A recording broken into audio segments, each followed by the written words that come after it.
Hey, so I figured since the new edition just started, I tried starting this back up again. It's probably going to be mostly just me doing this, not really much editing going into it like I did before.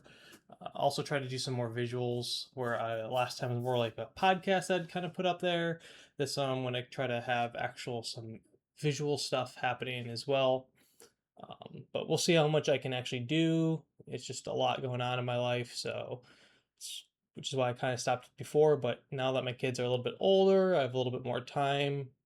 We'll see if I can actually uh, keep this up maybe once a month. If people want more than just what I'm doing, there's a lot of good content creators that are already out there doing stuff that I was pretty much doing before, and then they are doing a much better job than I was ever doing. So who knows if this is even something that needs to be done, but with the new edition, I just wanted to kind of do this a little bit for myself, also just to talk through my games, since there's a lot of stuff going on. But I want to kind of talk about my run at LSO. I ended up getting best overall. I got best overall last year. I actually also won Showstopper there, but I could only choose one of the awards, so I ended up choosing best overall, and then that gave me my golden ticket. So we'll see if I end up being able to use it or not. But with that, I just want to start off talking about my experiences so far with 11th edition before I get into what happened at LSO. Prior to that, I did two small GTs over the summer. I was running FEX, the three 1 point detachments, pretty standard, just stuff that I was running. I did Disruption at the first GT. That went fine. I went 3 and 2, and then I tried Prio at the second one, and then about the same experience with it, but I realized during those two GTs before I got to LSO, which is what I was kind of using those to practice with, that it just felt like there was times where I'd get into situations certain armies go up against that I just felt like I didn't have much of an answer to. One being I went like a bunch of lists where all my gene stealers are strength 5 T4 T5, but everything that I was fighting was like T6, or where that all those points that I upgraded, all those gene stealers just really didn't change at the break point, and it just felt like it just wasn't doing as well as I was hoping. um, so LSO was getting close, and I wasn't sure what to really run. And I played Final Day for maybe a year prior, so I was pretty familiar with the list. I had to tweak a couple things up since obviously I could run the new 1 point detachment. And so I kind of just switched up a little bit with my list that I ran at the end of 10th. It's the same list I pretty much took to Worlds last year. Uh, took it to a couple other events as well. And I knew that it had pretty good paint. So I was hoping that worst case, I have a pretty good shoe in for best overall as long as I go 5-1, which is essentially what ended up happening. But I can pop up my list real fast here for all of us, and then I can talk about it. So this is just my list. That's my display board right there. Not everything is on there, but it's pretty much what I was running last year before 11th edition started. So for the Tyranid side, it's essentially Death Leaper, 2 units of Gargoyles, 2 units of Hyper Ravs, and that's it. And then for the GSC side, I was running two full Neobricks with the standard loadouts, Benefactus in both. One of them's got the upgrade to give them sus if they're next to Tyranid. And then I'm running a unit of Gene Sealers, a 10-man, with the Patriarch with the Ignores snap shooting. I got 5 Aberrants with the Abominant. I got 2 Sabs. I got a unit of Flamer Acolytes, and then a unit of Metas with Flamers. And then nothing to hold my backfield in terms of getting CP, so I didn't take any of the Mining Tool Acolytes. And then I ran the Jackal Alphys, and I think that's the list. So it's and then 2 Ridge Runners with mortars. So it wasn't too much different than what I was running. The idea behind it was essentially just having a lot of rapid ingresses. I felt like that helped a lot, especially it was able to absorb a lot of pressure. I felt better than the 3 units of Gene Stealers were able to do from the effects list that I was running. And so I just liked it a lot better with how much pressure there is currently in the metagame. And so I was trying to kind of figure out a way to get around absorbing all that turn one pressure and be able to apply it back out, or have enough there where maybe they won't actually push as hard turn one because they know I actually have a good answer to it. And then I have the ability to rapid ingress. So that's pretty much my list. Um, Going into my first round, though, let's just switch on over to game one.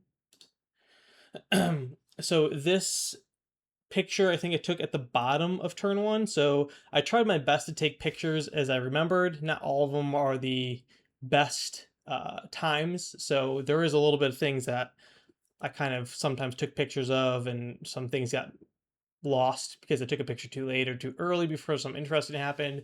But I tried my best at actually taking pictures at an event. This was like the first time I ever tried to do that. So it was a learning experience. Also, on the clock, brand new edition, playing GSC. I didn't want to like sit there and try to always remind myself to take pictures. So usually I was like trying to push through as fast as I could to make sure I didn't get clocked out. But my first opponent I went into was Christopher Vasquez, and he was running Grizzled Company. Pretty standard loadout for Grizzled. He was running Leontis with a command squad and then just basic Cadian shock troops. So he just had that brick that's in the back right corner. It stayed there for most of the game. He had two commissars. One was by itself, and then one was the group of Bulgrin. He had 2 units of Bulgrin. You can see them; they're kind of in that top part. Both of them are kind of in there. He had Gaunt's Ghost, because everyone takes Gaunt's Ghost. He had a Rogaldorn Tank Commander, Tech Priest, which is kind of forward next in between those two Rogaldorns on the screen. And then he had 2 units of Adelan Rough Riders, and then he had 2 units of Death Riders, a Hellhound, and then a Lehman Russ Battle Tank with the other Rogaldorn. And so he ended up having one of each horse brick off. So he had 2 units of 5 on, 2 units of 5 off, and then he had the Hellhound off, and then the Lone Commissar off, because he realized that I had a bunch of indirect, and I would just instantly kill that Commissar if I needed to kill it turn one. So he left it off. He ended up going first in this match. We're also playing Prio Assets versus Recon. I'm much more happy that I can take Recon as final day than Disruption. Just Recon is just way better, which is a reason why I also took that. I think if that never got switched up, I'd end up taking final day with the Gene Stealer one for Prio. But since I was able to take Recon, I just like Recon way better than Prio. I know Prio is um, considered probably the best one right now, but I figured since everyone was waiting and expecting that I would try Recon, which I felt just played more into my playstyle more, and I felt just every time I play tested it, I just scored way better, and I didn't have to worry about too much about the enemy as much as I just did about what I was doing. So I just like that better. But he went first, and then let's put up our scores over here. So he ended up going first, and let's fix this a little bit. And as you can see, he pulled Beacon and Center Ground. He beaconed Gaunt's Ghost round one. He just left him on the field, and he ended up having a unit of horses that he had kind of near the middle, kind of where all three of those tanks are, and he just moved them, pushed them all the way up. They got right there in the center, and they're holding kind of like the center. And then he kind of just moved everything else around. Didn't really do anything else. Everything else I had was hiding. I was set in case I had to go first to push pretty hard. I had the Metamorphs. Let's get this out. I had the Metamorphs kind of down in this area, ready to scout forward. I had these Acolytes. They were kind of over here waiting. And then the Alphas I always deployed on the line. And then based on if I go first or second, and I draw like a secondary that she's really good at, I just send her forward and go do that. or if not, she just kind of plays back here. So that's kind of like what she's done. Like plunder is essentially a 55-point unit for plunder. So he goes first. I move my metamorphs back a little bit. They're just on the front of this line. The Gene Stealer started on my home, and the Gargoyle started all the way in the back. Um, he ends up getting pushed up to the center. Death Leaper's also in the back. He's like back here. He goes on, pushes up. I move my metas up to this direction. I move Death Leaper up here, and I move these all out here because I end up pulling Bring It Down and Overforce. And I know that at that point, I'm not going to get Bring It Down right away, but I do want to end up getting Overforce off these horses because not only that, but I can't let him keep multiple things on there because he moves his Ogrins up this way to get them on there, and he can always increase their OC.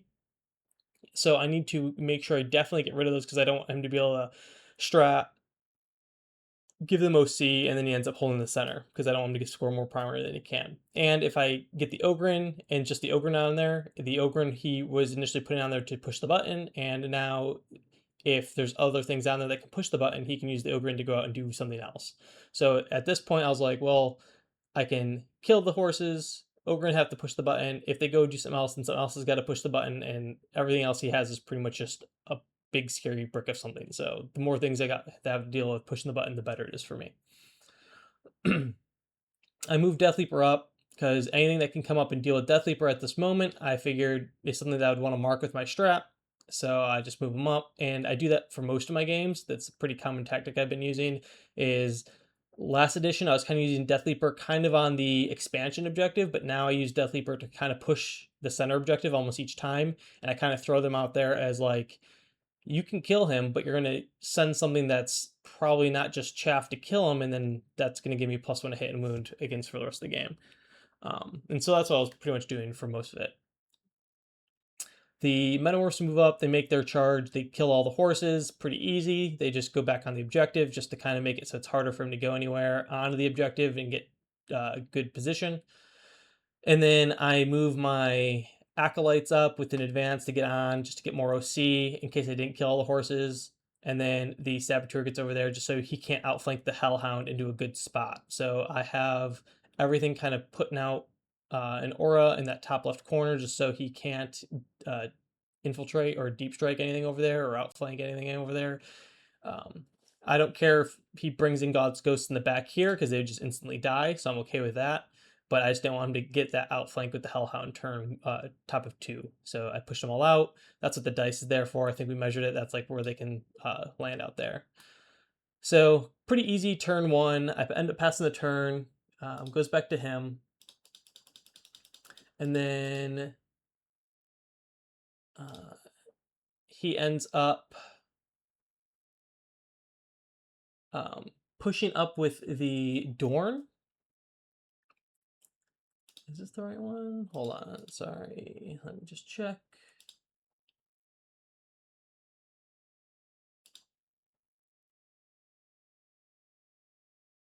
Yeah, I believe this is the right. So he ends up pushing up with his Dorn. He puts it up over in this corner, right around here. Moves his Ogrins in even further. Kills all of my Metamorphs, all my Acolytes. I end up rapid ingressing a unit of hyper. I think I rapid ingress my hyper ravs. They rapid ingress right over here because he rapids. He brings in his Hellhound right over here. So I rapid in my hyper ravs over in this corner. He ends up pulling assassinate and behind enemy lines. He holds on behind. The assassinate gets pretty easily. He just kills Death Leaper, but to kill Death Leaper, he brings up the Rugel Dorn to do it, which is exactly what the entire intent of that was for him to kill it with something important. So I mark his Rugel Dorn for +1 to hit, +1 to wound. The Hellhound goes over there, and then he ends up moving his Ogrins even further into the middle, and then he uses the Ogrins to push the button, and then I also rapid ingress the aberrants as well back here. And so on after his turn, I end up going. He kills obviously pretty much everything that's in the center. I deep strike in this unit of Neos over here during my turn. I deep strike these metas back over here just to prevent anything from getting in this corner again and to meet up these horses. I move and advance the Gene Stealers out this direction to attack the Ogren. The Stealers fail their charge. I think I rolled like a 3 and then I re-rolled it into like Snake Eyes or something like that. So I don't make this charge at all. That I knew was going to end up being bad. He ends up overwatching, I think, the Neos with the Rogaldorn and only kills like 5 or 6 of the Neophytes. So nothing, no big deal there. The Hyper Revs move up, easily kill the Hellhound. And then the Gene Stealers, they fail the charge. I move those Gargoyles up just to spread out the aura and to get a bunch of OC on here because, again, I don't want him to ever be able to flip it using any of his strats. The Aberrants move up. The Neophytes shoot at the Rogaldorn. They do a bunch of damage to it. They don't kill it, but the Aberrants, when they charge, they do tag it and take the rest of it out. So they end up killing it. But the thing that I was most scared of was when my Gene Stealers failed to make their charge. So that was a pretty big whiff there, and I thought that was gonna end up putting me pretty far back on the game. But turns out that after he went, he ends up not doing nearly as much. He ends up rapid ingressing these horses over here at the end of my movement phase. So I pretty much have everything on the table of his except his one commissar, which again I'm not really worried about. But at this point, I pushed him so far back that he will never pretty much make it past my board half without me like either allowing it or having an easy answer into it. So as long as I kept him in this half, that's what I wanted. And I just wanted to keep on piling stuff on the middle so he couldn't ever score anything essentially. And without having to deal with all of this. So then let's go to the next slide. I forget when this one happens. So yeah, so I think this is the next one. This is the third one. Let's just check. I have...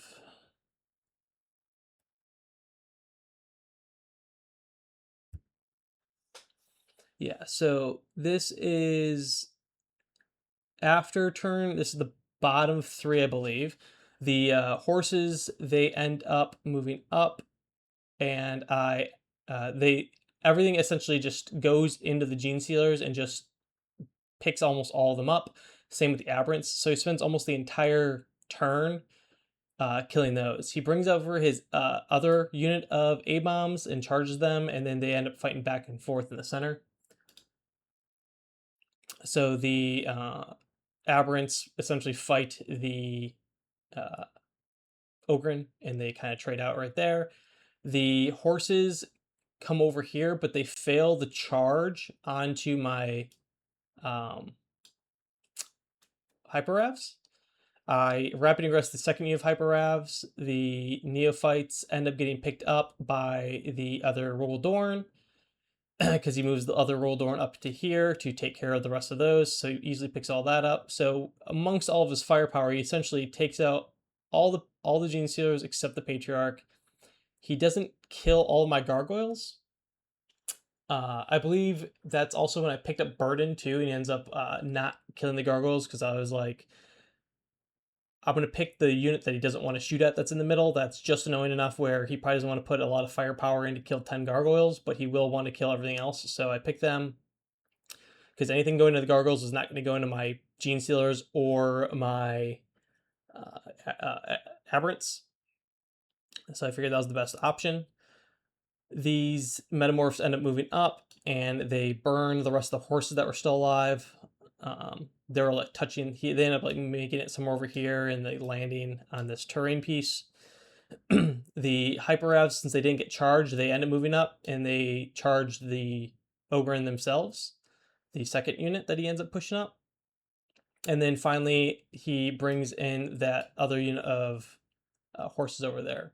He still has not activated his back unit. I ended up talking to him about it at the end of the game. I felt like he should have activated him a pretty much a turn earlier, probably this turn, to start pushing out, because while I still had stuff that I could bring down with points, it just wasn't any pressure because everything else that was here was nothing I was worried about. Like, yes, the Lehman Russ is going to put out some damage, but it's not going to do enough where it's going to kill multiple units. It's going to kill one unit pretty good.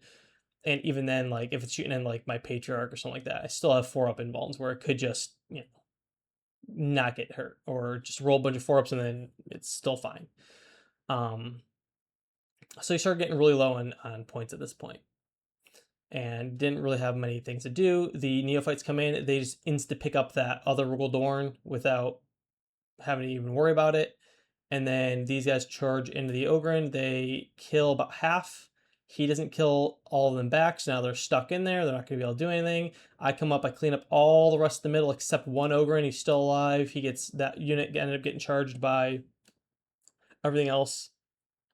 I think I didn't fully trade it with the Aberrants. I think it was like he had 3 left and I had like none left. I think they all died except the Abominate. And then I go in there and I kill the rest with all this, but I kind of whiffed and I only ended up killing a couple at that turn. So he still had like one guy left.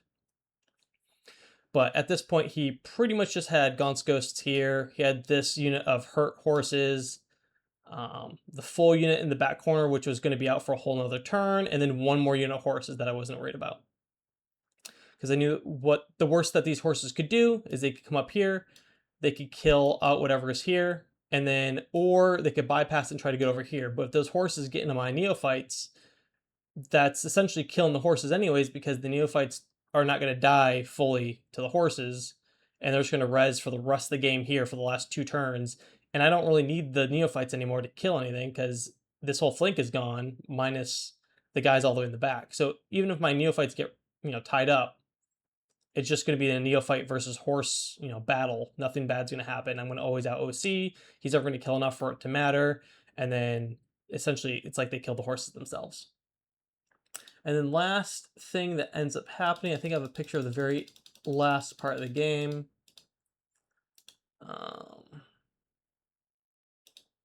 This is it at the end.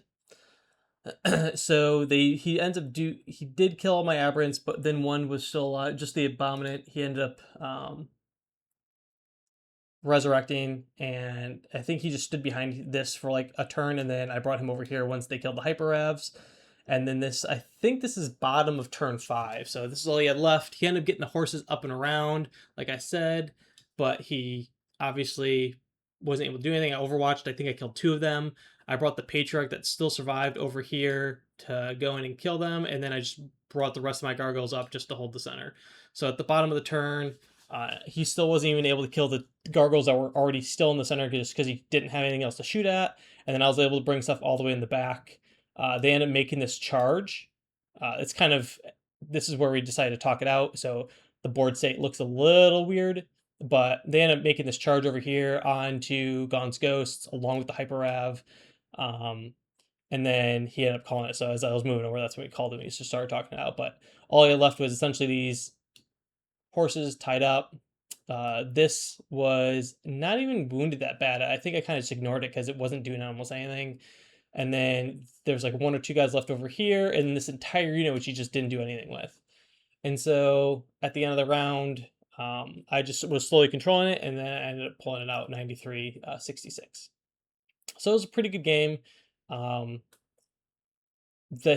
couple things went my way, but also like that huge Gene Stealer unit just completely not doing anything because they failed it was like a 6-inch charge in the middle with a reroll. That was pretty big, so that was a lot of damage potential on those Ogre, and that would have just sealed this game even harder. But still was able to pull it out in the end. And so that was game 1.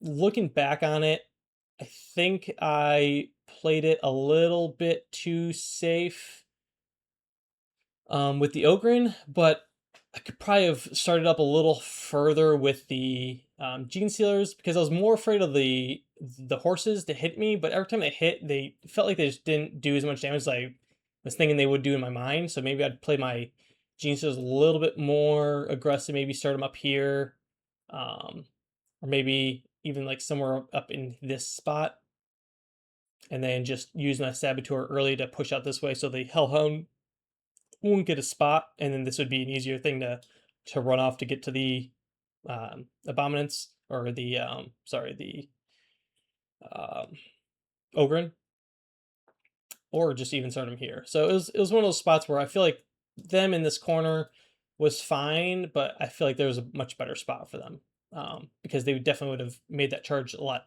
easier. But again, it was like still just a 6-inch charge that I failed. So who knows? But that was game one. So game two, let's switch this out.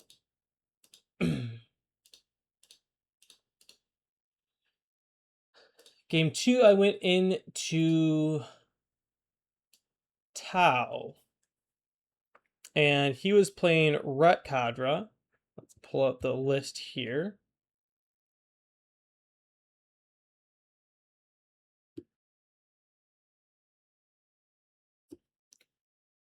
Yeah, he was playing Rhett, so this was going to be a Purge versus Recon.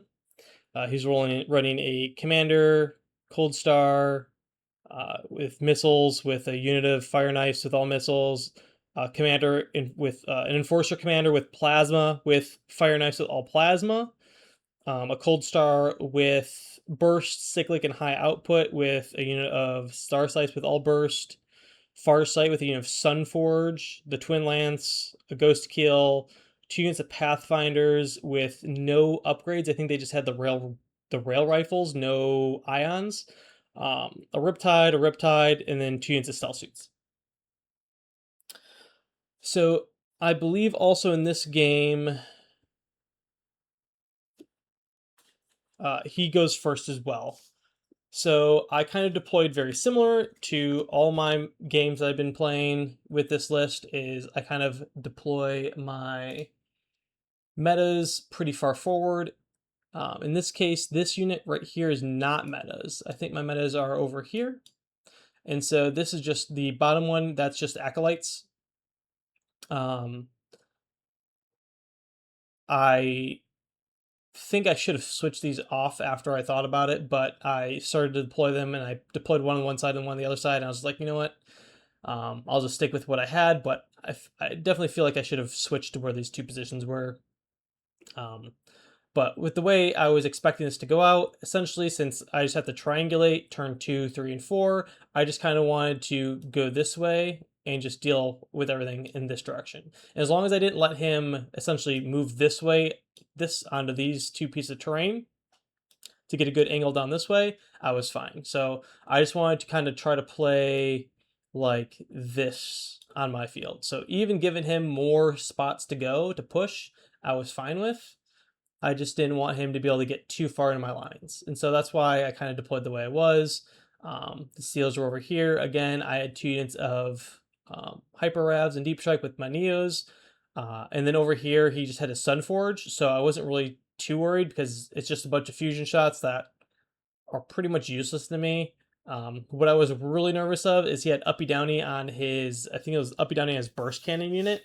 So that was what I was definitely afraid of, was letting that unit get, the jump on me and into my backfield, and then just missiles. He can, into the Neos, he can give them +2 shots, I think, or no, sustain 2 for a strap. So I just didn't want them to be able to get angles. So I really didn't care about anything in his army except for like these 3 units of suits in the back. So those were the things I was scared of the most. Everything else was pretty much easy for me to deal with. So he ends up going first. He ends up scouting up his Pathfinders and then moving them up this way. And I wasn't really thinking about that. And he ended up getting some cheeky shots with these guys down here, which is why I feel like I should have had the Metamorphs here. Because after they shot, they would have blood surged up, and the Metamorphs have the banner. The Acolytes don't. And so I couldn't res anything there. But with the Metamorphs, I would be able to. Ended up not mattering because they only killed, I think, 3 guys. So I ended up having 2 left. And then and that's pretty much all he does turn 1. So this is the bottom of 1.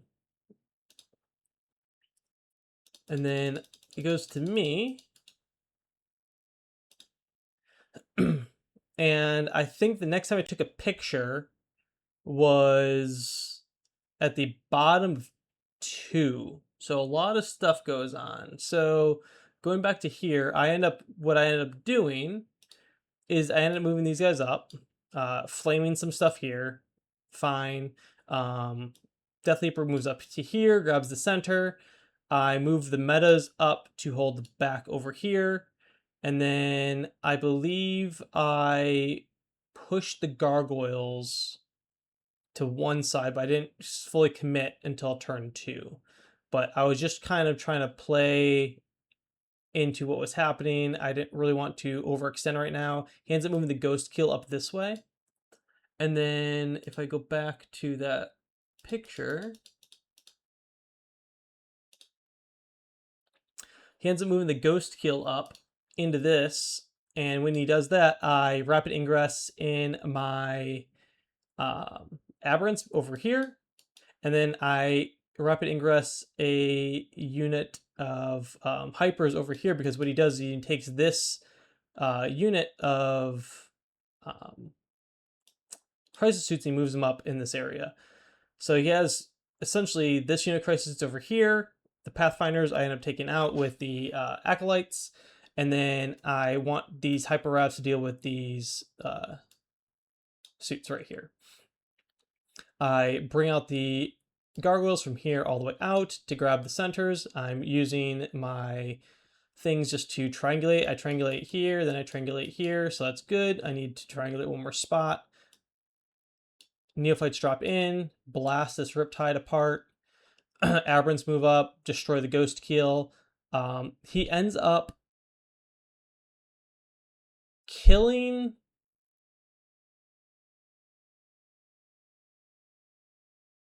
He ends up killing Death Leaper with, I think, one of his crisis units.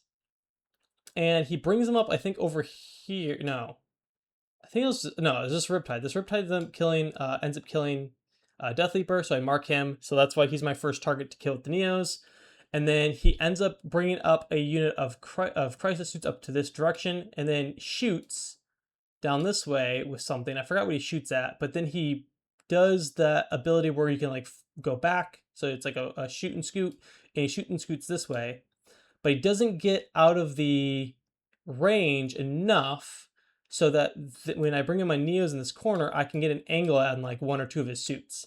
So that's why I just YOLO these gargoyles all the way out here. They just get in range because I think he's got like a guy right over here. And then I end up moving these guys out and then getting really close and then shooting and coming back or something like that. But I get within 6 of the one crisis suit hiding behind the thing. And then while they're there, I just full reroll the hit and wound, or it's just full rerolls the hit with the Neo unit into there, and I was expecting to pick up like 2 or 3, and I ended up killing everything. So I just wanted to cripple it, but they end up killing the entire unit, which was obviously way better than expected. This unit comes in, shoots at the Riptide. I don't think they kill the entire Riptide. I think they hurt it pretty well, but don't fully kill it. This Hyper Rev unit goes into here.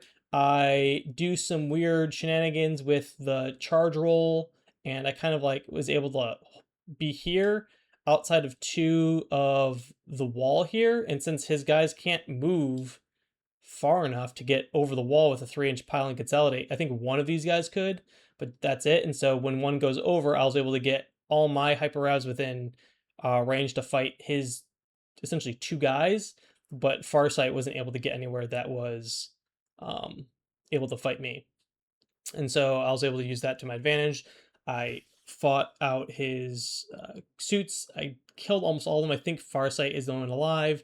This Riptide is damaged, if not dead. And then this one gets charged by my Aberrants, and they bring him down to 3. And then that's pretty much where we end up at the end of that turn. So let's pull this back.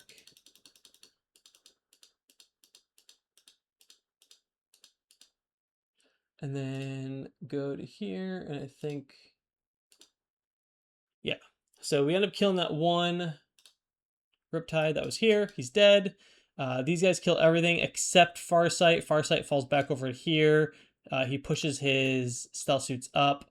Twin Lance comes in, they're gonna just start twin lancing things just because that's what they do.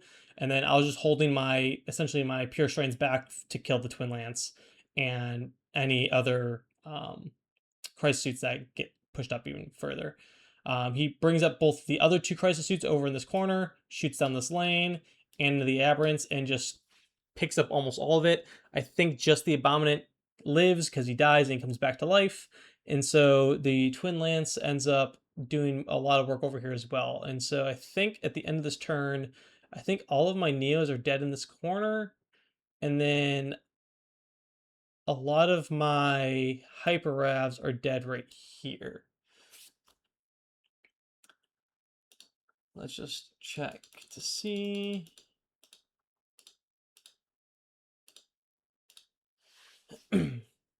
So yeah, so this is at the end. So he does end up killing up all those Neos. Over here, they're all dead. He does kill all the hyper revs except one. One lives on like one wound. He's just running around being a nuisance. He falls back. I spend the CP. He doesn't battle shock. I spend the CP to fall back, shoot and charge. So he's got to deal with it because if not, I'm going to come into these stealth suits and start taking out part stealth suits because he should be able to kill 3 to 4 stealth suits pretty easily. I end up buying back the aberrants after they die because I just need something tanky. And then the Gene Stealers are finally going to do their job where they're going to come up here to the Twin Lance and charge and hopefully kill the Twin Lance. I end up picking up the Neo brick that was over here. I pick them up, and their job essentially is to come over here where the other one died and just take care of the... Oh, sorry, I bring them in the back over here. And then I end up just destroying the units the 2 crisis suit units. And I shot all into one, and then the other one, if they want to even stay there, they're going to have to deal with an Overwatch, and I don't care if, I kill just one more. They're not going to be able to kill enough of the neophytes for it to matter.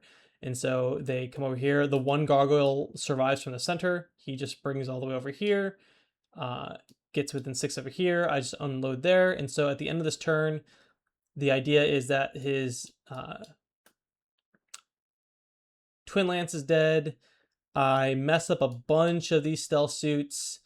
He can have this objective. I really don't care because now at this point I essentially control all 4 of these, and I'm fine with that. They're all 3 of them have been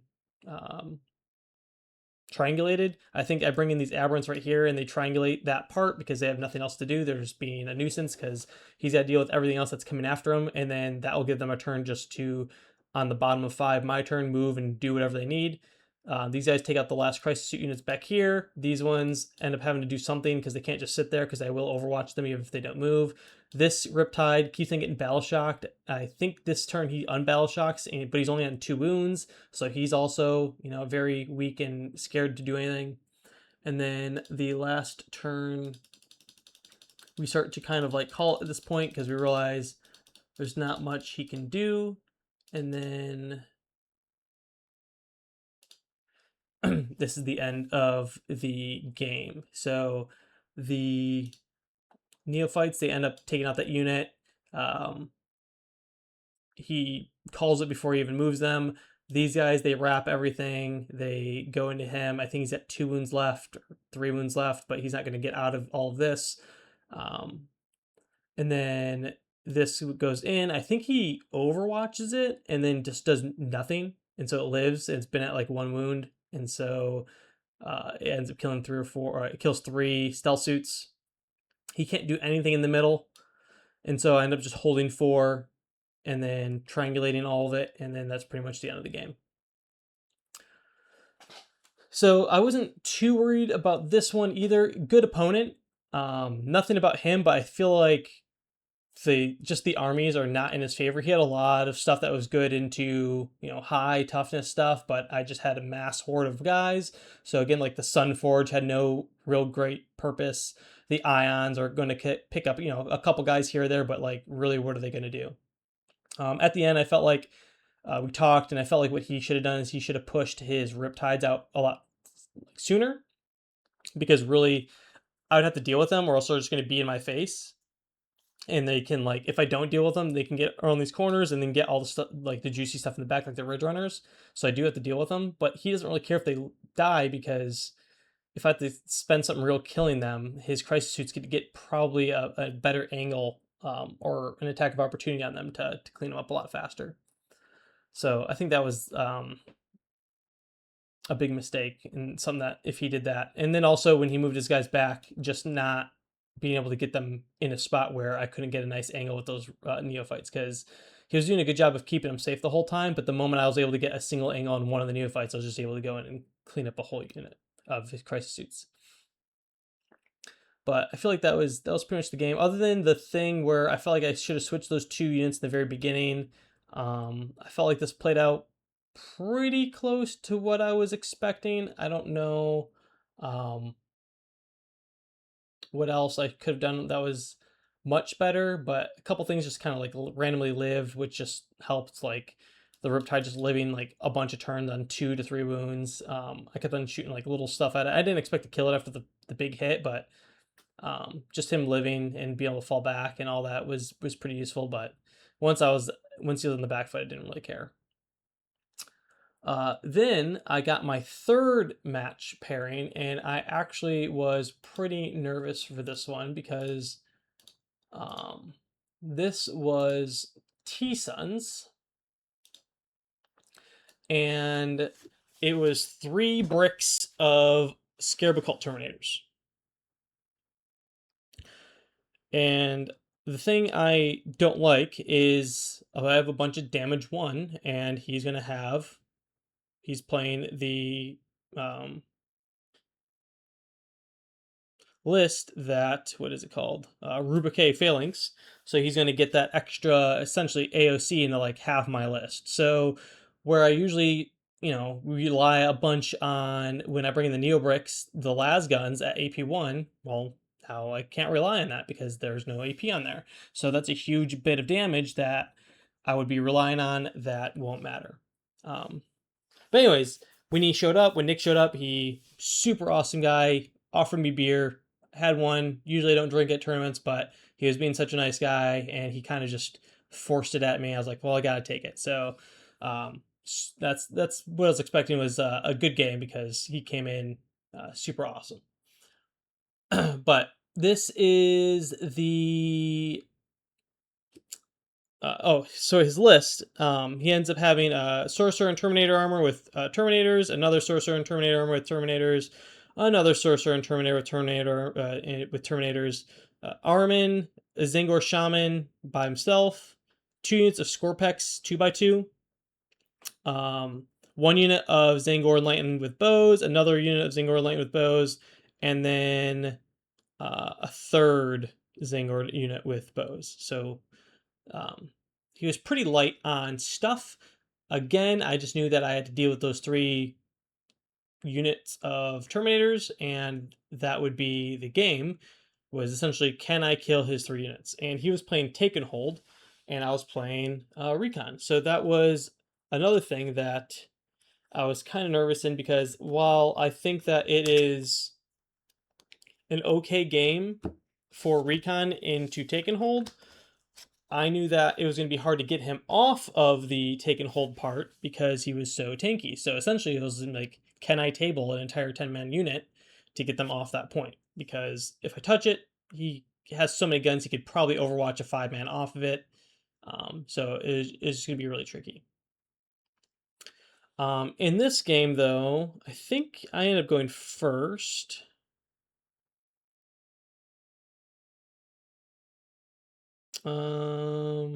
We did not put that part in.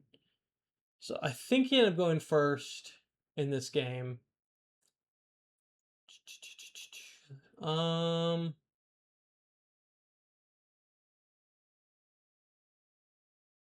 Yeah, I think I ended up going first. And so I again pushed Death Leaper up to the center, just like I've been doing every game, because in this case even more so, I was like, well, he's only got 3 units that really can probably deal with it. So might as well put him there because I need to get those bricks dealt with early. He kept one unit in reserve, and I did my basic thing of keeping the hyper revs and the um, neophyte bricks in deep strike.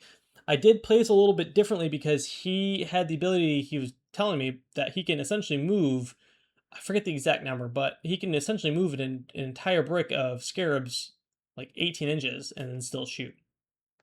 So I had to keep stuff pretty safe from that at turn one because he also had a infiltrate unit with the scarabs, and he also had redeploy. So I think he deployed like one unit of scarabs like right here, and so I was kind of deploying. Well, what if he doesn't move that and just leaves it there, and then just YOLOs it up this way, and then just creates a nuisance for me turn one.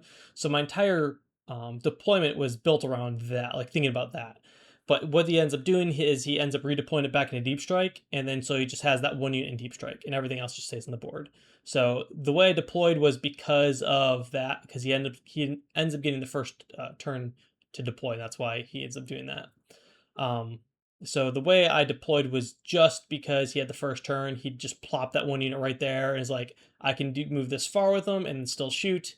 And I also can redeploy. So I had to just be like, all right, well, how can I move my list to not care as much? And so I had essentially the idea was I put the Gene Sealers here with Death Leaper back here. I put the metas just on the edge where they can scout onto the edge um, with their scout move because worst case, if they're there, he can't double move to get on here to shoot all the Gene Sealers behind them, and then the Gene Sealers will just go out and get them. So I was just trying to use the throwaway units to block wherever he'd be able to get with the 2-inch engagement range. But I ended up going first, so I moved up the Gene Sealers up to here, I think. They were kind of just like chilling in this area. The metas end up moving up to here. And then I think I moved these guys over here up. These guys are up. These, I think I moved them up even further. I forget. This might be after I scout and move like one or two models. I think that's what ends up happening here. Oh no, I think maybe he. Now I'm trying to remember. I think maybe he goes first. And he just moves up to here, and this is me starting to move my guys. I forget because I don't think he started those scarabs there, but I'm trying to remember. Anyways,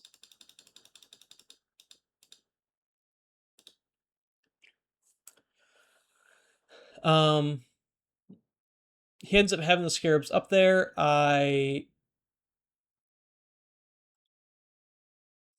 Oh, okay, okay, sorry. Now I see what was going on. This was after. This is the deployment. So these guys scouted up there, and then he ends up pulling those off. I think is what he ends up doing. And then this is the Death Leaper was just infiltrated in the front just to stop the move. I think that's how I had everything. So then this turn, this is after I think turn two. Um, he ends up pulling that unit that he had up here. I think they just end up falling back essentially, and he like double times the move backwards. And then he brings over a unit over here, and then I bring down a unit of neophytes over here, and I just blast it. And this is all that lives from that unit. Is a couple of those. They end up shooting back, killing them all. Oh yeah, this is bottom of 3 because I end up bringing this unit back here because I have to bring it in because I'm just waiting. We're literally just playing. He's just keeping all 3 units back here this whole time. And at the bottom of 3, I just had to drop my neos, but there was no other good spot to bring them, so that's why they're back here. I end up moving my let's go back to the first picture.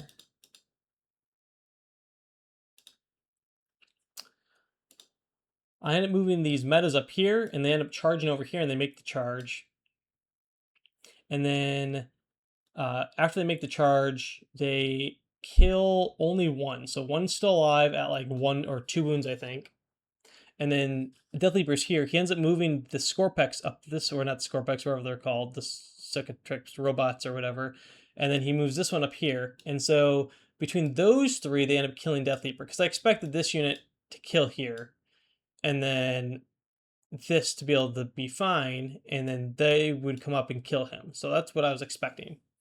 But he ends up not, I don't end up not killing them all.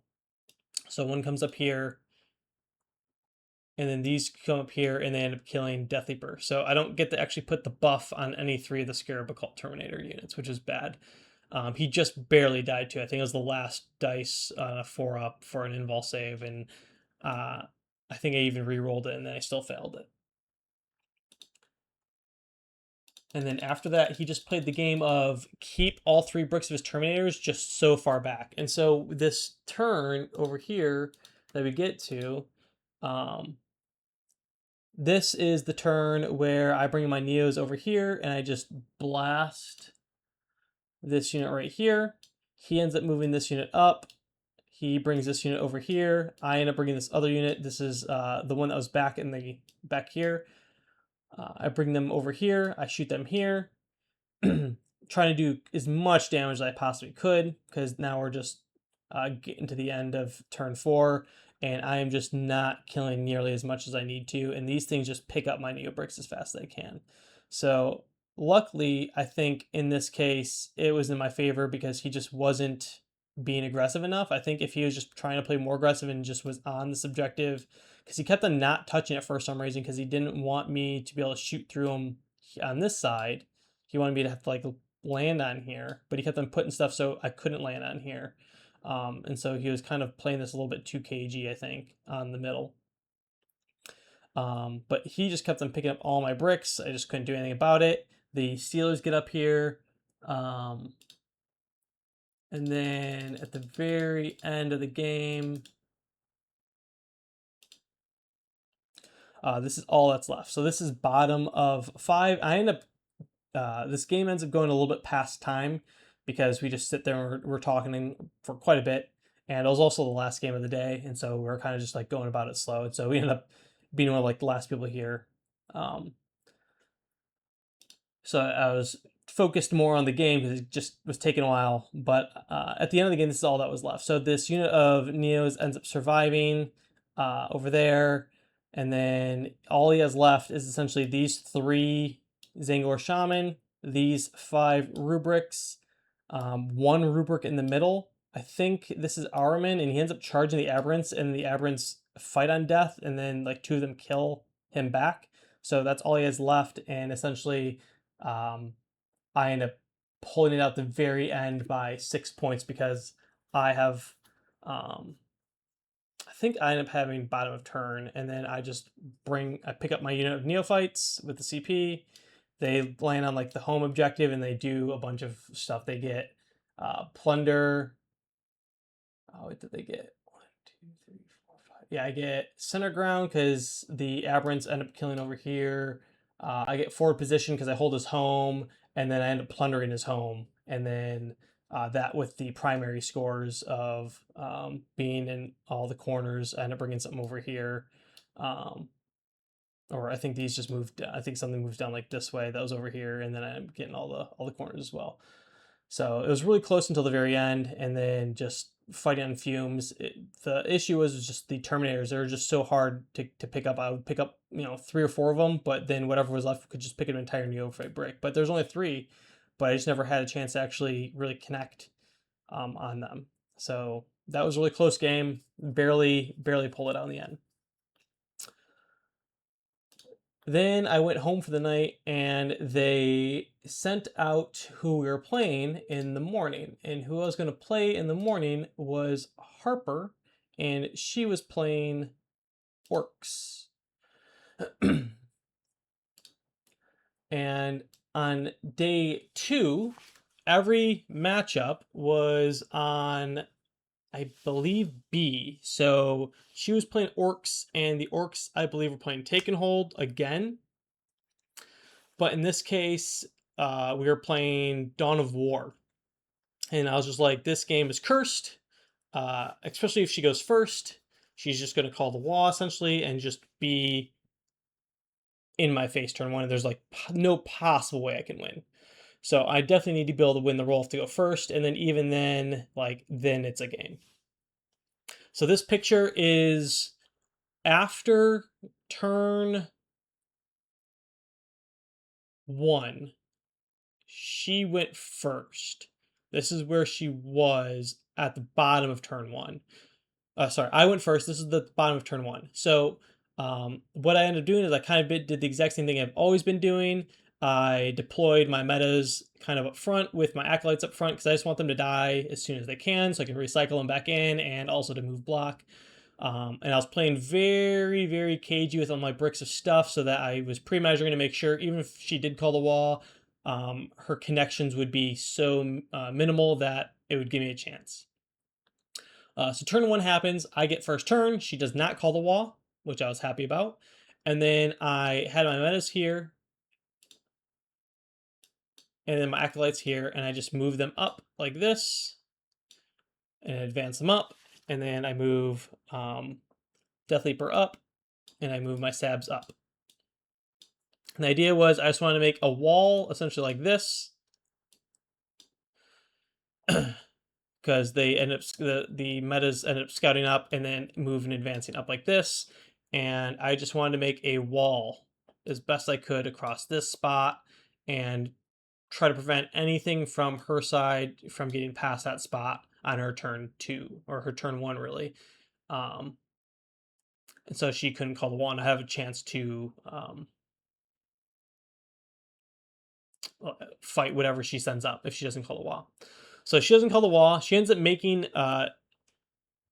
let's go over her list really fast, actually. So Harper was running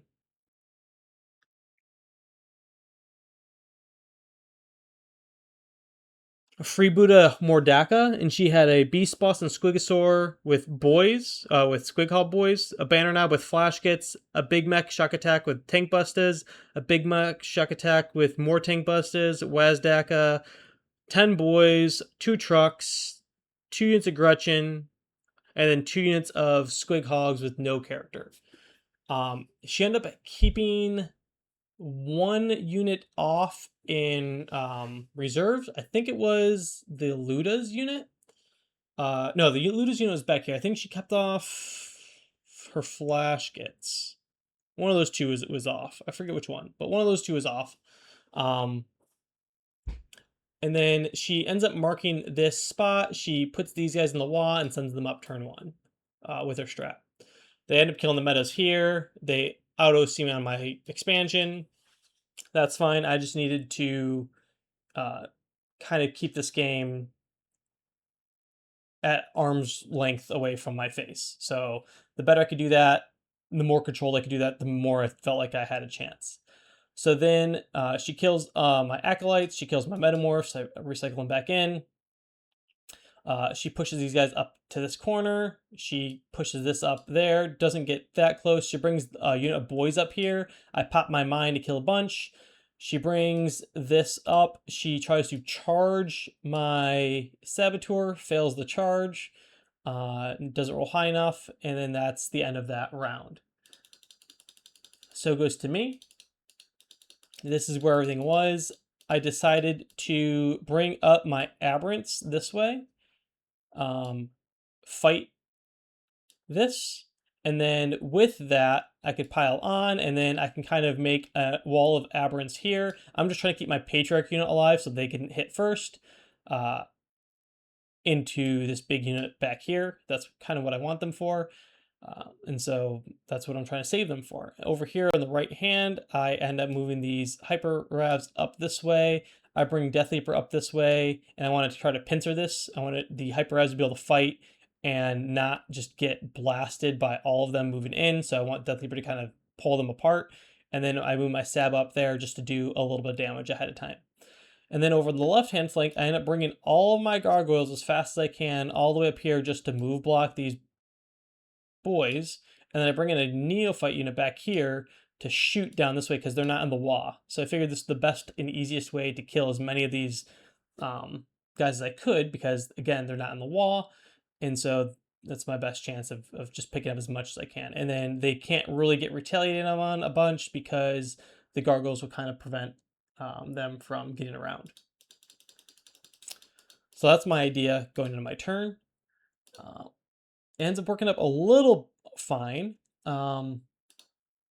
I do end up killing I think it's Wazdaka right here.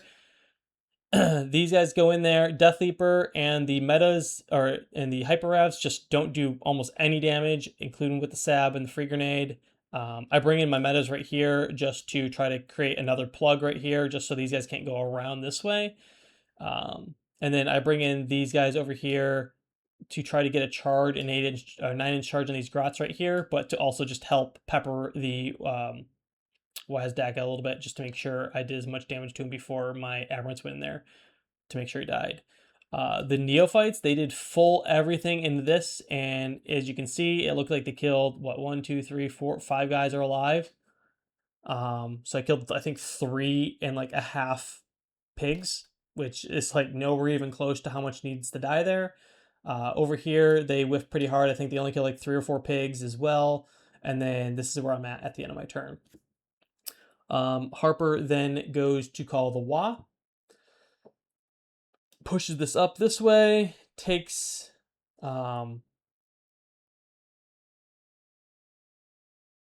pushes up this way. This right here, fortunately for me, cannot fall back. There is a unit of tank buses that get out over here. I think the Ludas over here also get out as well. Or I think they move up down this way. Let's see.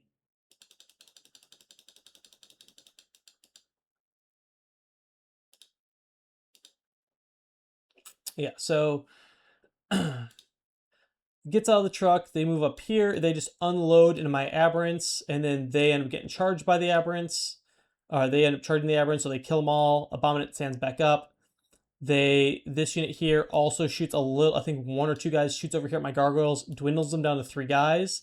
So then the grots charge the 3 gargoyles, and then the I overwatch, snap shoot these guys into the hogs. They kill them all, so now there's just 2 left. And then with that, or there's 3 left, I think. And then with that, they end up overrunning into my guys after that. And then these guys end up charging in, killing all the Aberrants except the Abominate. He stands back up. I move him out this way. I move my Gene Stealers out this way because I'm going to do a big charge into here. And then I bring in the Aberrants. I buy them back. I bring them over here. The second unit of Hyper Ravs, I ended up rapid ingressing, I think, back here and then moved him up here. And then I bring in this unit over here just to prevent she still has that unit in outflank, and I'm trying to give them not a good angle. And so that's why they're right here, just to try to prevent them from getting a good rapid ingress spot. They here are, this unit overwatches my gargoyles coming out here and kills them all but 1. So 1 gargoyle lives, giving the buff to this unit and this unit. If I did not have the gargoyles there, this big squig unit here would not have the Tyranid buff on it, and so having the Neos going to there would not do nearly as much damage. So since that 1 gargoyle lived, I was able to put it all into this unit, or sorry, all into this unit, and if they didn't do it, I'd have to put it into the flash kits. But luckily, they all but 1 lived, so I got really lucky there. Which would also make it so with these Hyper Ravs, if they didn't get a big enough charge, because there's, I think, 2 pigs hiding behind this wall. If they didn't get a big enough charge to get like all the way over here with their stuff, then I wouldn't be able to get the reroll wounds from the Gene Stealers when they charged in. So it all kind of worked out that way. I was pretty lucky on my end. Over here, there's 2 pigs fighting all my Neos. My Neos are never going to pretty much shoot ever again, but they pretty much did their job, which was to just take out this flank. So there's nothing really here that they worry about. These Acolytes, they move up. They're going to charge these grots after they burn them and then take them out. So really, there's nothing over here except my stuff and their stuff just tied up, but I'm always going to be winning that. The Gene Stealers charge up here. Abominate charges back here. Hyper Ravs make a pretty good charge into here. These Metamorphs in the back actually make a charge in here, which ends up opening up the spot where they're standing at for a rapid ingress. For a deep strike. And then these Aberrants don't end up making the charge here at all. So they're just stuck there. But the Neos doing enough damage into these hogs, kill them almost all down. So I think after the Gene Stealers kill them in melee, I think just his character's alive. And that's it. So at the end of this turn, I think the Abominate kills like 3 guys back here. All these hogs are dead except I think maybe one in the character. I think there's 3 flash gits, but they're locked in melee. And I think all the pigs are dead over in this corner. And then these metas are just chilling here in the corner. And now I pretty much have in a take and hold. I'm just stuck in all 4 corners with nothing he really can do because the truck can fall back. But then what are Grot's going to do in the metas? They're just going to, they might kill 1 or 2 shooting, and then they're going to surge into them and then kill them. So they can't really do anything. The truck doesn't want to do anything, so the truck sits there, holds them there. I have all these spots. These guys are just sitting here. Nothing can really deal with them. So I think 2 turns just end up scoring pretty good primary in terms of that part. And then at the bottom of the turn, the top of 5, I ended up holding essentially all the objectives. So I get a pretty big primary score on there too. And then at the very end,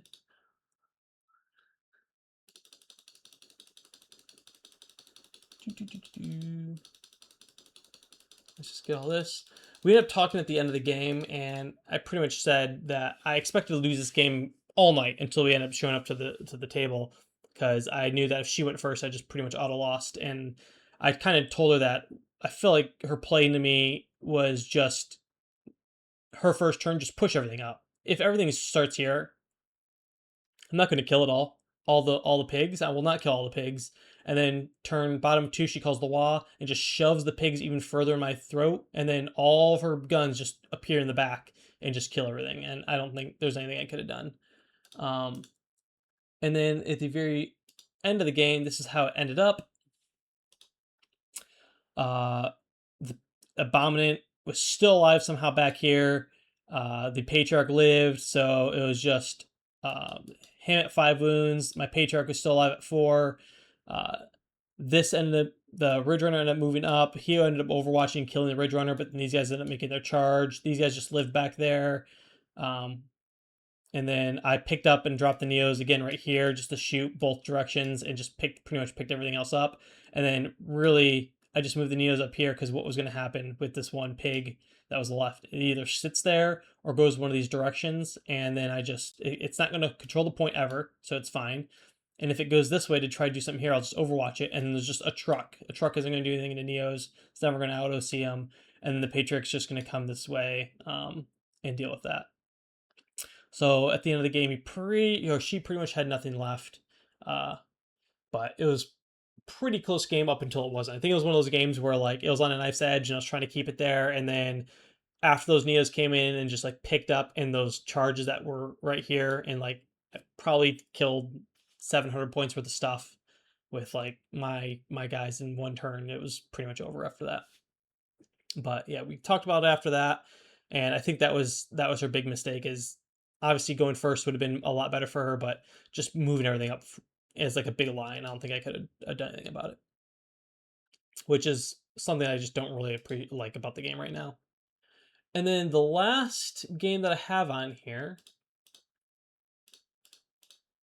was round 5. And this is really funny because last LSO, I was undefeated going into round 5, and I played the same guy. He's a local, so I play him all the time. But it was really funny that last LSO, me and him were both undefeated going to round 5. He was playing Tyranids. Of course, I was playing GSC. And again, round 5, both undefeated. He's playing Tyranids. I'm playing GSC. And then it was a really interesting game. This is Recon versus Recon, which I never played before. So it was very interesting. He just got done playing a really long game himself, so he was tired out. I got done okay on time, and then I was able to fortunately go do all the paint judging because I was in showcase. But by the time I got back, he was pretty much still playing because he was on stream, so they gave him extra time. So he had a really close game. It's up on Tactical Tourist, I think, if you guys are going to watch it, round 4. And I think he also plays round 6, because spoiler, he beats me. But last LSO, I ended up winning, and so this was his revenge. This game, I thought about a lot. I don't have many pictures because it was a lot of parts moving around nonstop, so I was just focusing on moving a million models. His list was also just the most annoying list I've ever had to deal with at the event. Let's bring it up real fast. He was playing Ambush Predators and Vanguard Onslaught. And he had a Neuro Tyrant with a unit of Zoanthropes, Broodlord with Gene Stealers, with Gene Stealers, Tynard Prime with Lash Whip, with a unit of Hormagaunts, Hyper Ravs with normal Ravs, a Winged Tyrannid Prime with a 6-man brick of Warriors with melee, Deathleaper, the Red Terror, a Biovore, a Lictor, a unit of Neurogaunts, a Neurolictor, and another Neurolictor. And both the Neurolictors had the enhancement. So, for people that don't know what the enhancement is from the Lictor detachment, is if you ever move within 8, they get to 3 plus D3 reactive move. And then the strat he has, just as the 2DP thing, is if I move within 8, he can pick 2 units, essentially, and also reactive move them. Flat 6. So, as a army that's mostly melee, he can essentially move 4 units in his turn, D3 plus 3 or flat 6. So this was very difficult for me to deal with, and with the list I brought. Now, the list I brought, again, like I said at the very beginning, would not probably be the list I would have brought if I had the option to change it. But since this is all I had painted, and I wanted to try to, win best overall, get really hop in best painted, I didn't have time to paint some other stuff that I think would have been better into this list. When we played, though, after we deployed, this is after I think bottom of turn 2, or maybe even top of 3 or something like that. But we both deployed, and we both deployed super, super passive. I think both the other person thought that they were just scared of our Gene Stealers getting in melee with the other Gene Stealers. So he deployed his Gene Stealers like back here, and I think this other unit was back here, and then my Gene Stealers were deployed back here, and I just had a bunch of stuff covering it. Looking back, I think I played them. I played these 2 units totally wrong the entire game. The Aberrants, they should have been right here the entire game, and then turn 1 or 2, just sent them out here and just lived in the middle. I didn't realize it until it was too late, but his only real shooting threat was the Zoanthropes, and there's nowhere he could place them that they would ever get an angle to shoot at my Aberrants if they were just sitting here. And anything that he charged in there would just end up dying either to my retaliation or just to the fight on death on the Aberrants. But my entire plan before that in my head was that I would just try to tease him and kind of just try to kill his 3 lictors before anything happened. But the Red Terror did way more work than I ever was initially expecting. I knew what the Red Terror does because I've been thinking about putting him in my list, but the amount of pest control that he was able to do in my list was just way more than I was initially thinking. So we end up playing this out, and we just end up staring at each other, just a standoff. He essentially is parked like this, and I'm essentially parked like this for about 2 to 3 turns. And I just send out a couple units of chaff, and then he sends out his Zoanthropes. They'll kill unit chaff. The Red Terror moves out after a rapid ingress, kills a unit chaff, and then the Lictors kind of like play around the other unit. And then our Death Leapers fought for, I think, 3 turns straight, and neither one would kill each other. So it's just Death Leaper versus Death Leaper, and then just chaff getting picked up and cleaning up other chaff. He ended up moving his Hormagaunts out here turn 1, and ended up flamering them with my Acolytes, because I moved my Acolytes up here to flame them, and then he moves them again, and I overwatched them. And so he pretty much just had the Lash Whip here. I brought in this unit because they died, and then they ended up finishing them off. So that's why they're there. And then the Death Leaper, they kept on fighting back and forth. I fell him back, even though I was battle shocked. He was fine though. And then these guys were just there to try to finish him off, to burn and then charge. They end up moving up. At this point though, I probably should have advanced and moved up my Aberrants up to here, and I should have probably moved up my Gene Stealers up to here. Because once we started fighting, they really I mean, we both lost casualties, but nothing truly died. And I feel like I would still win the attrition game even if he hit me first in a lot of places.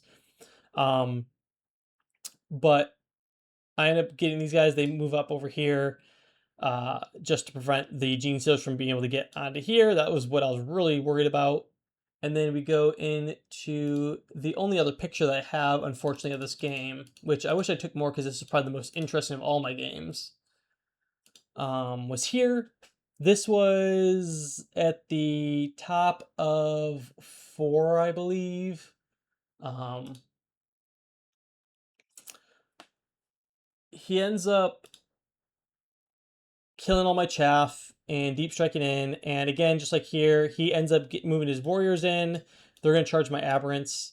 Um, I end up killing Death Leaper with my Death Leaper and the Metamorphs because I charge the Metamorphs in as well. And then so this is where we're at. I bring these Neophytes back here. I I just never got to use my Neophytes the entire game because there was never where I could place them that I could. Oh, so the other strat he also has was that he can make a Lictor go to 6-inch Lone Op. So I couldn't even use the Neophytes to kill one of his like 4 Lictors that were in front. So the Neophytes were essentially useless because I couldn't ever get an angle on anything. So finally, I was just like, all right, well, I will bring down this unit of Neophytes over here onto this point. I know they're going to get wrecked by all these Raveners, but at least I can try to overwatch them and then pick up 2 or 3, and then the other unit will kill whatever is left. And maybe they'll even live if I kill, get lucky and I kill, 4 or 5 of them. Who knows? Unfortunately, that turn, he shed on the warps, and almost my entire army battle shocks.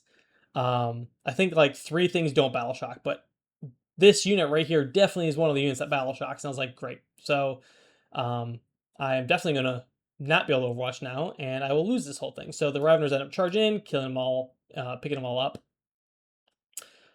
The warriors charge in my aberrants, and the aberrants almost all fight on death. And then we had to talk about how I can still pick the aberrants to strat to get reroll wounds because they're next to Death Leaper. Um, and so they end up being able to do that because you can still do that, or you can do that now. And this is where I realized that once they are here, there was nowhere for him to put his zones ropes to actually shoot at them. And I was like, why didn't I just do this in the very beginning? So that was a little bit too late because he just kept on picking him up and putting him right here.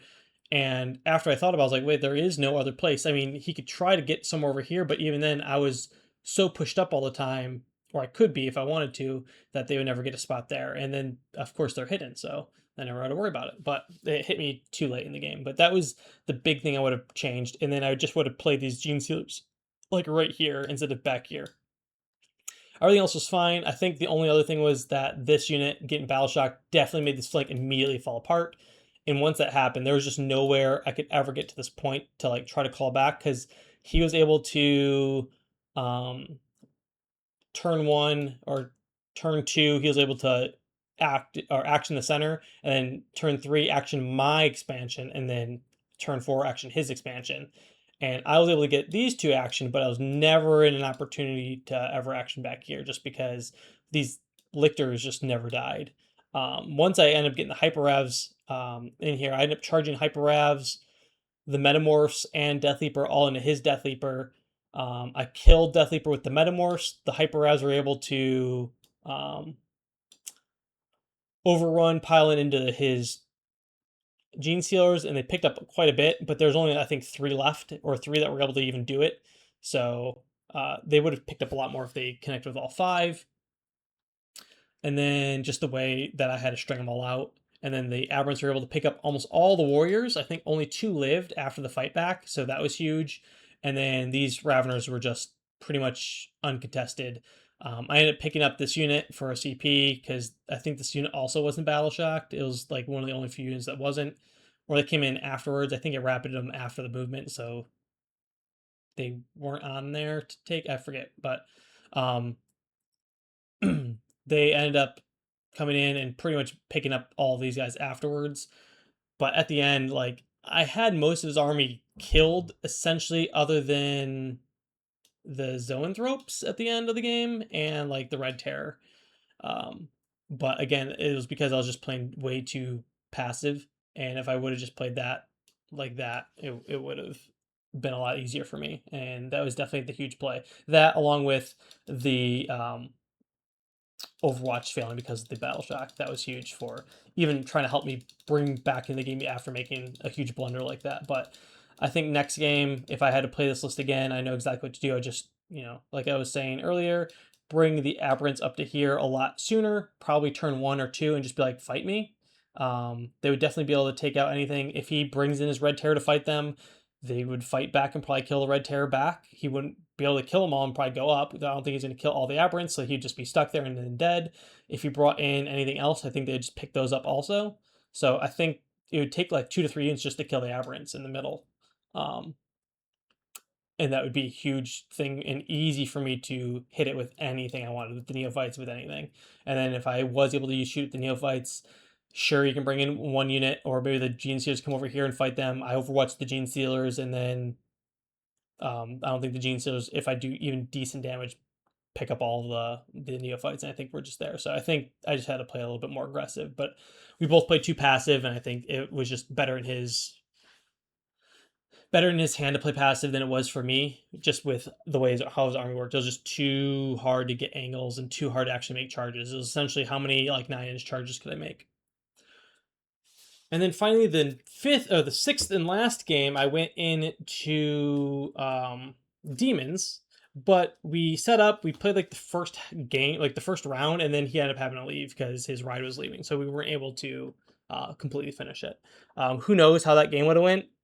Um, I think it would have been one of those games where it could have easily gone either way based on just like how turns like how bottom of 2 and top of 3 would have looked up. But unfortunately, we only got to like turn 1. And it wasn't really looking at all in anyone's favor. It just was looking like a game, and I just didn't take a picture at that time. But I couldn't control him. I wanted to play because it's going to be everywhere, especially after WTC, but that was pretty much it. So that was essentially my LSO run. Um, I don't think I have another game until at least the end of September, and then that's like a Teams event, so I'll probably get put back on Fex for that and having to run Disruption because, again, I'm the token GSC player for the team, so I usually end up getting that job of Disruption and having to play that. So I probably will not end up playing Final Day for a little bit. Hopefully, I'm working on updating it. I'm trying to get some Von Reiner's Leapers in there. It definitely would have immediately switched out the Jackal Elphys for a unit of that. I think I drop another unit of Gargoyles, get another unit of Von Rhines in there. I want to get to 3 units. I'm debating Red Terror. I'm on the fence. I have a unit that has the Red Terror in it, and I have a unit, a list that doesn't have the Red Terror in it. But I'm trying to get 3 units of Von Rhines regardless, but we'll see how that works out and if I end up getting the Red Terror. But I think that's mostly going to depend mostly on the next balance status late based on how I go on my list. But that's pretty much it. So that was my LSO run, and again, got best overall, got my ticket. Hopefully I can end up going. We'll have to see as we get closer. But that's it for now. Thank you for listening.